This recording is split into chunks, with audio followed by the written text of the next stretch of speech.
I remember years ago talking to a good friend of mine about the nuances of pastoral practice. And in particular, we were talking about homilies. And what he said to me basically was that, Father, it would seem to me, from my perspective, that you guys, meaning you priests, basically you give the same homily over and over again. So basically, it's all about becoming a person of love, right? And I have to admit that he had sort of a point, right? So all of us priests, we tend to kind of play on certain themes and kind of pitch it in different ways, hoping that the people of God don't notice, right? So there's that. But more to the point, yeah, in a certain sense, the end game is to become a person of love, right? So we're called to share in God's blessed life. We're called to become conformed to God himself. And who is God? God is love, right? So we're called to become persons of love. At the same time, what was kind of annoying about his particular comment was that I felt it was a little bit reductive, right? Because I think, reading between the lines, what he meant by love was nice, right? So what's the whole Christian thing? To become nice, to become polite, to become a person of good manners, which I would suggest is slightly, again, reductive and slightly misleading.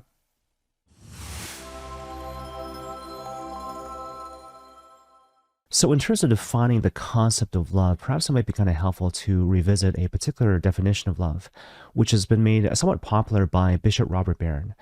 And so what Bishop Barron says is that love is not a feeling, love is an act of the will, and in particular, love is willing the good of the other as other. Now, when you hear that particular definition, it might sound kind of vague and abstract and even somewhat cold, but it's meant to be a liberating thing. It's meant to be a consoling thing. And so the whole idea is that no matter who you are, no matter what your particular circumstances might be, you always have the ability and the freedom to choose to love. Because again, love is an act of the will as opposed to simply feeling a certain way. And so, for example, let's say you're a young mother feeding your kids, but you're tired and you're exhausted because it's early in the morning. Or let's say you're an adult child and you're caring for your elderly parents. In both cases, your heart might be bone dry in a sense of not feeling warm, fuzzy feelings. But are you loving? Well, for sure, you are, because again, love is an act of the will. And more to the point, if you think about it, arguably in those particular circumstances, you are actually loving people more than someone who simply engages in some more classical romantic gesture, like saying I love you or giving a bouquet of flowers. Okay, now that said, we can take it even one step further, right? Because when you look at the Bible, what you find in terms of biblical ethics is that the thing is framed not simply in terms of abstract principles, but the whole thing is actually, in a certain sense, intensely personal. And so, for example, in the Old Testament, there's this recurring theme of remembrance. And so, for example, think about the book of Deuteronomy, chapter 24. And so just to kind of paraphrase that particular passage, the whole idea is that the Israelite people were invited and commanded to never oppress the widow, the orphan, the foreigner, mindful of the fact that they too used to be a slave in the land of Egypt. And so again, here's this recurring theme of remembrance. And so given all that, what's the motivation for going forward and doing the right thing? Not simply because it's right, full stop, in an abstract sort of sense, but on top of that, there's this idea that God has been kind to you. God has loved you into existence. God has been merciful to you. And so mindful of that, pay it forward when you find people like the widow, the orphan, the stranger. Now, when it comes to the New Testament, certainly you find this theme of remembrance revisited yet again. And so, for example, do this in memory of me, or to use another example, love others as I've loved you, be merciful to others as I've been merciful to you. So there's that. But you find something else interesting in terms of the actual example of the person of Christ himself. And so, for example, think about how Christ gets really angry at the scribes and the Pharisees for being resistant to the idea of healing people on the Sabbath day, as a result of which Christ heals the man with the withered hand. And likewise, think about how Christ has compassion for the crowds who follow him because they're harassed and helpless like sheep without a shepherd, as a result of which he teaches them many things. And perhaps most strikingly, think about the Gospel of John chapter 9, where the Lord very famously weeps after hearing about the news of the death of his friend Lazarus, as a result of which, of course, he raises Lazarus from the dead. And you see, the thing I want you to notice in all these different examples is not simply that Christ is fully human as well as being fully divine, in the sense of being able to express the full range of human emotions, but on top of that, again, there's this notion that Christ makes biblical ethics intensely personal, in the sense of directing and challenging even his very emotions to bring about God's salvific designs. Now, funny enough, we can actually further expound upon this particular point by reflecting deeply on the definition of the word mercy, which in a certain sense is another way of expressing God's love. And so, for example, when we look at the word mercy in the Latin, basically it's a compilation of two words, heart and misery. And so the whole idea is that we are called to be stirred and moved to compassion in our very hearts at the very sight of the misery of another person, as a result of which we're called to go forward in a really creative and dynamic sort of way to bring new life to this particular situation.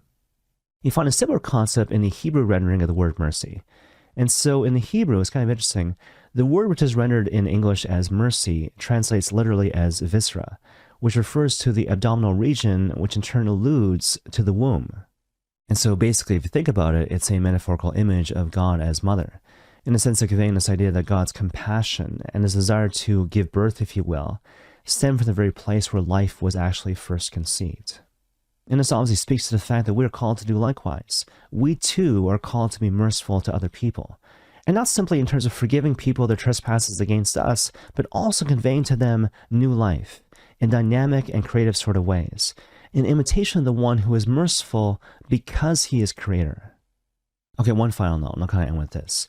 And so, as a matter of background, there's this concept in Christian theology called the prophetic gesture, which is typically associated with something which shames another person into a stance of right behavior. Whether we're talking about, for example, turning the other cheek, walking the extra mile, or giving another person our cloak as well as our shirt.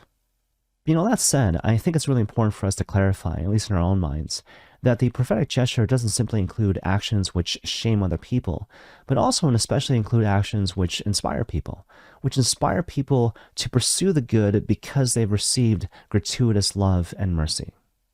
And so to illustrate the point, I want to share with you an example from my own life in the context of pastoral practice. And so basically, as the story goes, I was in a pastoral situation where someone in the parish did something really overtly wrong in a very public sort of way, as a result of which he basically came to me at the end of the evening, basically expecting that I would chew him out. But you see, what's interesting about the situation is that he knew that I knew that he had screwed up. And what's more, I knew that he had screwed up and what he needed to do going forward in the future. And so given all that, I thought, what's the point of bringing it up? I had no interest in shaming him. I had no interest in embarrassing him.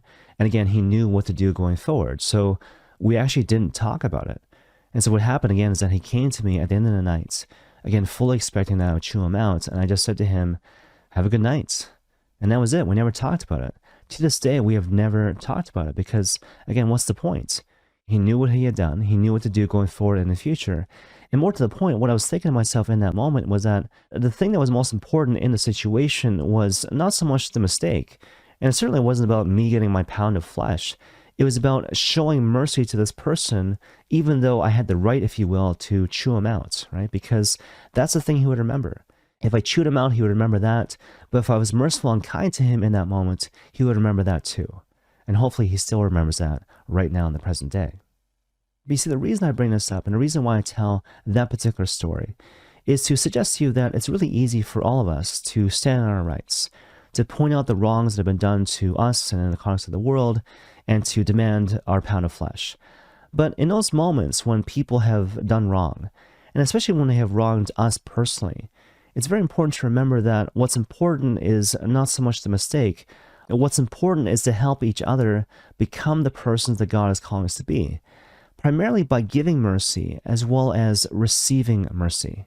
And again, not simply in the sense of forgiving other people their trespasses against us, but in the sense of bestowing upon people new life in dynamic and creative sort of ways, in imitation of God, who is both creator and redeemer. Now, certainly when it comes to the concrete thing we might do in a particular circumstance to bestow new life, the world's our oyster, right? So all sorts of possibilities exist in terms of how we might accomplish that particular goal. Now, that said, friends, perhaps I want to suggest that one of the most effective and powerful prophetic gestures to lead people back to the good and thereby back to the Lord Jesus Christ is to recognize the moments.